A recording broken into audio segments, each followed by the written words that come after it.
After being reborn as an 8-year-old, the first thing the man did was to anxiously press the divorce stamp for his parents. Then he abandoned his wealthy mother, choosing to live with his penniless biological father. Because in his past life, the man had suffered from a serious illness in his later years. His mother not only failed to treat his illness, but also colluded with his stepfather to get him to sign a property transfer agreement. To make his death a little clearer, his mother mocked that all the living expenses over the years were actually paid by his father. It wasn't until he was near death that the man regretted his actions. He vowed that if there were a next life, he would never abandon his father. Perhaps even God sympathized with the man's plight, and truly granted him a chance to be reborn. Looking at the environment and furnishings in the room, the man realized that he had been reborn to the time when his parents were divorcing at age 8, so he hurriedly ran out of the house. Before his father could even react, he forcefully pressed the divorce stamp on behalf of his father. Then he drove his mother out of the house and chose his poor father. Seeing that his son was willing to stay with him, the father was deeply moved. So he took out his years of secret savings to ensure his son received a proper education. Unexpectedly, the boy arrived at the stock hall with $5,000, and threw all the money into a trash stock that kept plummeting.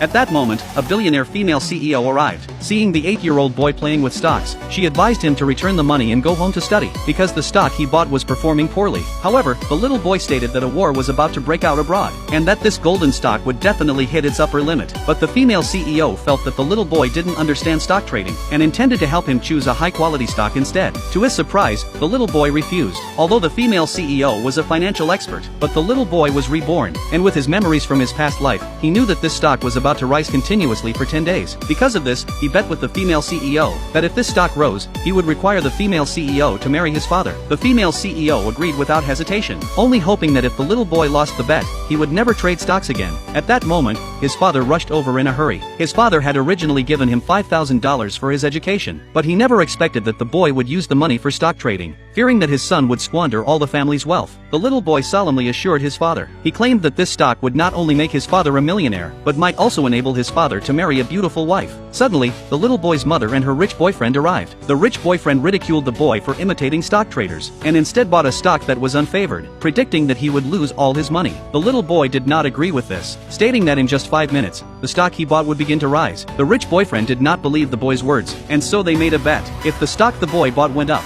then the rich boyfriend and his mother would have to kneel and apologize to them. Otherwise, the boy and his father would have to serve as their lifelong servants. At first, the father was worried that he might lose the bet, but seeing his son's unwavering confidence, he finally agreed to bet with the rich boyfriend, hoping to seize this opportunity to completely outdo the rich boyfriend and his ex-wife. As time passed, the stock that the little boy bought still had not begun to rise. The rich boyfriend and his mother thought they had won the bet, and arrogantly demanded that the man kneel before them and apologize. The man, accepting his defeat, was just about to kneel, when suddenly a broadcast announced that the stock price had skyrocketed. The rich boyfriend and his mother were instantly in disbelief. Witnessing this scene, the female CEO